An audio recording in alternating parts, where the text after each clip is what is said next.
The Roman Empire seemed unbeatable at its peak.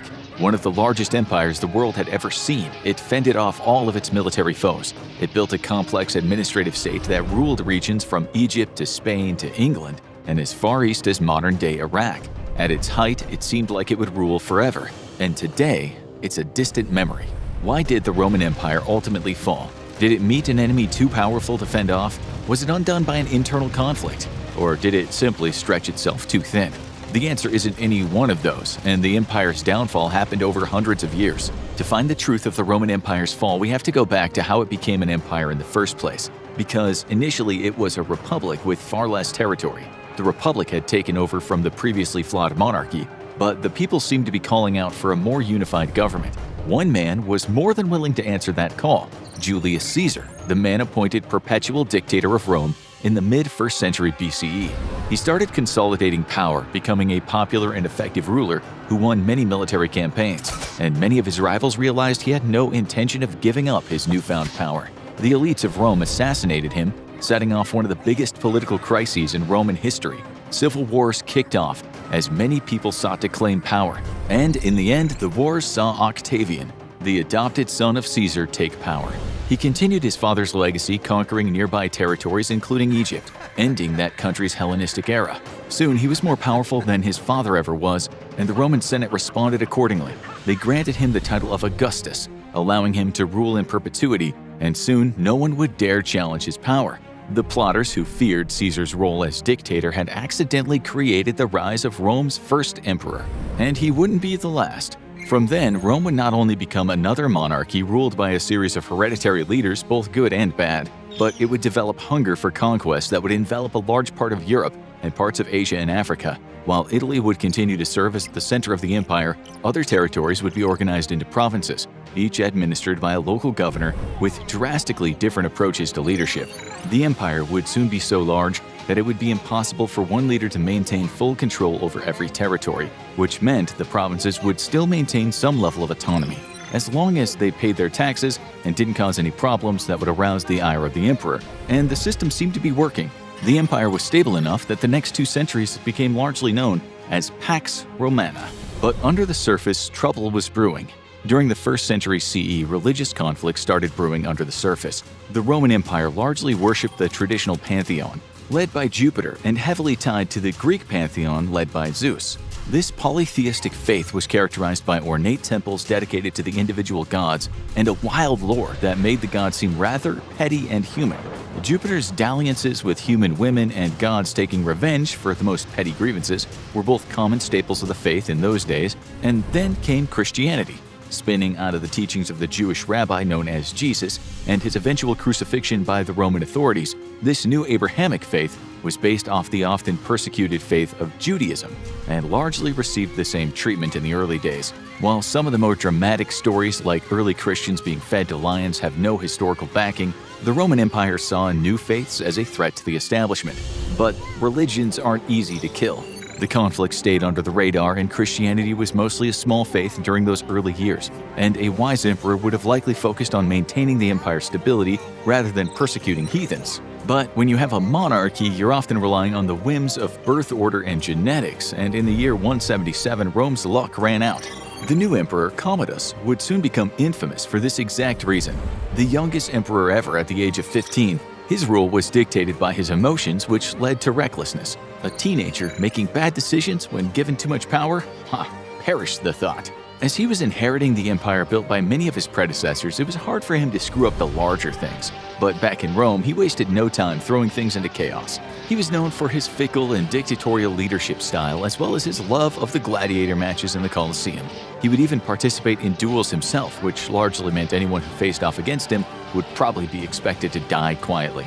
He built a cult of personality around himself, and his reign was so chaotic that he would eventually be immortalized by Joaquin Phoenix as a villain in the Oscar-winning movie Gladiator. And his reign ended as it began, with chaos. Commodus was assassinated by a wrestler in Roman baths after 15 years in charge, and things would only get more chaotic from there. The Roman Senate declared him a public enemy and tore down his statues, and he was succeeded by a new emperor in what would become known as the Year of the Five Emperors. It was 193 CE and civil war ensued. The next emperor would be assassinated only 3 months after taking office. His successor would essentially pay off the guards to let him become emperor, and he would be ousted and executed only weeks later. The chaos would only die down when two emperors, Septimus Severus and Claudius Albinus, ruled simultaneously, despite both considering the other to be a threat. Rome's political climate was in complete chaos, and soon people outside would start noticing. Many of the provinces of Rome had been semi-autonomous for a long time and had developed their own cultures. So as the Roman state spiraled into chaos, they started to wonder, why not just make it official?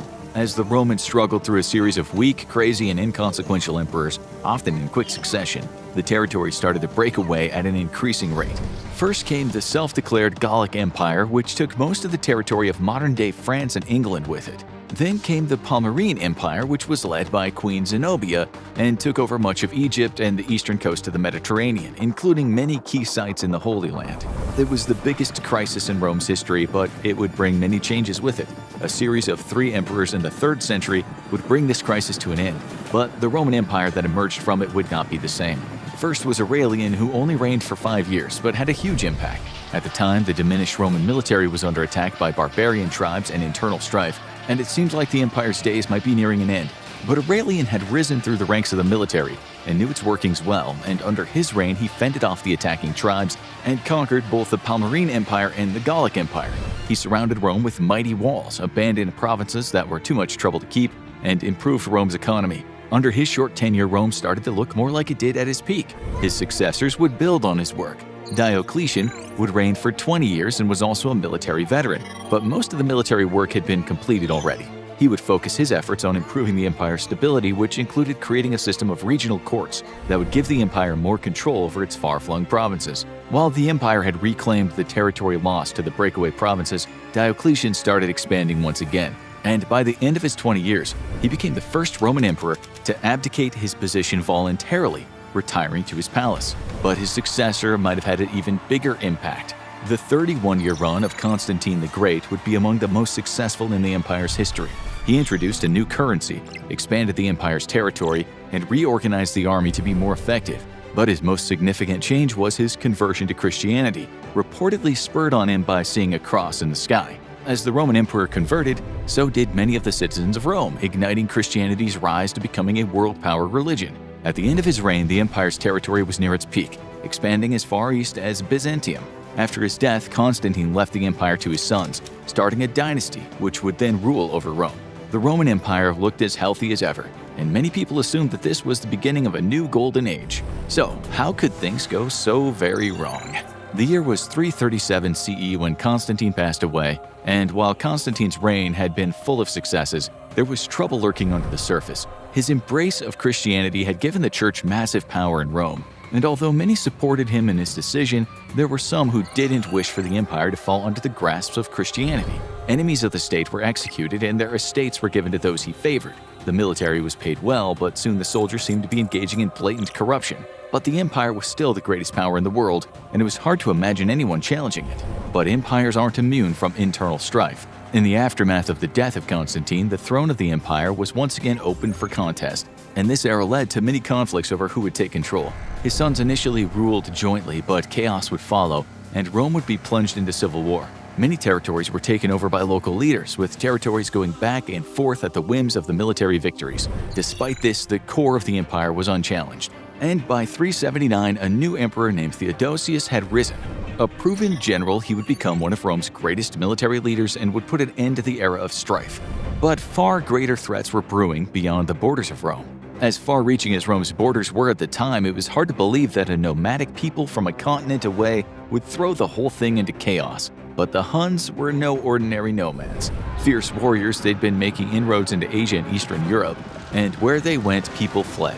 Their massive takeover of territory had led to the Gothic tribes to flee toward the Roman Empire. Suddenly, the Romans had a huge influx of barbarian warriors fleeing across their border, and Rome's lack of management in their border states came back to haunt them. A well-organized government might have been able to resettle these new residents and incorporate them into the Roman states, even using their warrior smarts to reinvigorate the military. Unfortunately, the corrupt local officials instead chose to exploit them, assuming they weren't a threat. They would be proven very wrong. Now the Romans had a large number of outside warriors within their borders. These guests had seen Roman hospitality was lacking, and so they quickly took up arms. They were joined by other tribesmen heading over the border, and what started as a refugee crisis quickly turned into a guerrilla war. While Rome had a superior military force, it was also spread out and concentrated in the cities, and the forces that were sent to confront the Goths found the invaders fought much harder than expected. The elites felt very little of the crisis. They were kept safe in their walled cities, but across the massive expanses of the Roman countryside, the Goths quickly gained territory and claimed the land of former Roman subjects across the Balkans. And Theodosius might have neglected this problem a bit too much. The emperor may have restored Rome's military in some ways, but the coffers were still looking kinda bare after decades of patronage under his predecessors. He raised taxes to confront the barbarians and was met with rebellions from the people he ruled over. He also cracked down on other faiths, doubling down on Constantine's embrace of Christianity, and even persecuted believers of other variants of Christianity. Soon he was facing new rebellions in the West, seeking to end his rule, with rebel leader Magnus Maximus declaring himself emperor in 383 and taking over the territory of Gaul. This led to significant losses in territory and troops until Maximus made a failed attempt at defeating Rome itself and was ultimately defeated in 388. Rome once again became the greatest power on the planet. But soon this would all change. By 395 CE, Theodosius I would die, leaving behind him a weakened army and no clear successor. His two sons would each claim the empire, but neither was a capable leader, leaving their ministers to essentially take charge of the situation. Rather than go to another brutal civil war only a decade after the last, the two halves of the empire essentially went their own separate ways. One emperor, Arcadius, took the Eastern Roman Empire, which would become known as the Byzantine Empire in the future, while the other son, Honorius, would take the western part, including Rome itself. It was the biggest loss of territory for Rome yet, and this time there would be no going back. The Byzantine Empire would endure, lasting another 1,000 years with a power base in the city of Constantinople. It would never reach the world-defining power of the Roman Empire, though. As for Rome, it still ruled much of Europe, but its days were drawing short. Without the massive territory now owned by the Byzantines, administering the empire was much more manageable, but it also meant the massive barbarian invasions were harder to control. The leader of the Huns, Attila, was one of the most feared military leaders of all time, and now he placed his full attention on taking Rome. It would be a death of 1,000 cuts for the Roman Empire. Over the next 80 years, the Roman Empire dealt with brutal attacks from the Huns on their fringes and the Gothic population throughout the empire. The Roman military was a shadow of what it used to be, and it frequently found itself in retreat. The territory of the empire shrunk piece by piece, and Rome started to look less like a powerful empire and more like a city in decline. Some leaders would manage to restore the military strength, but none would get it back to the level where it could reclaim significant amount of territory. The empire would limp along until 476, when one ambitious king decided it was time to strike the final blow. His name was Odoacer, and the mostly forgotten figure might have been one of the most important people in history. The last emperor of Rome, Romulus Augustulus, had a mighty name, but was only a 16-year-old boy when Odoacer invaded. The barbarian king surprisingly dealt kindly with the young king as he sacked Rome, accepting his surrender and allowing the boy to remain alive. He sent him away to live with relatives, even granting him a pension, before declaring himself the ruler of Italy. Probably the most dramatic firing from a first job a teenager's ever experienced. But now the Roman Empire was over. Or was it? That depends on how you define it, because now Odoacer ruled what was left of it. But he was considered a foreign occupier. The Roman Senate didn't consider him a legitimate Roman ruler and instead transferred the seal of Rome to the Eastern Empire, so the greatest empire in history passed into legend. Or did it? The Roman Empire as a government was no more, but its greatest institution still remained, the Roman Catholic Church. It was still in its infancy, less than 500 years old, but its faith had spread very quickly and would soon grow its roots in most of Europe. As the church spread, so did its power, and for the best part of the next 1,000 years, it would be the de facto government in much of Europe.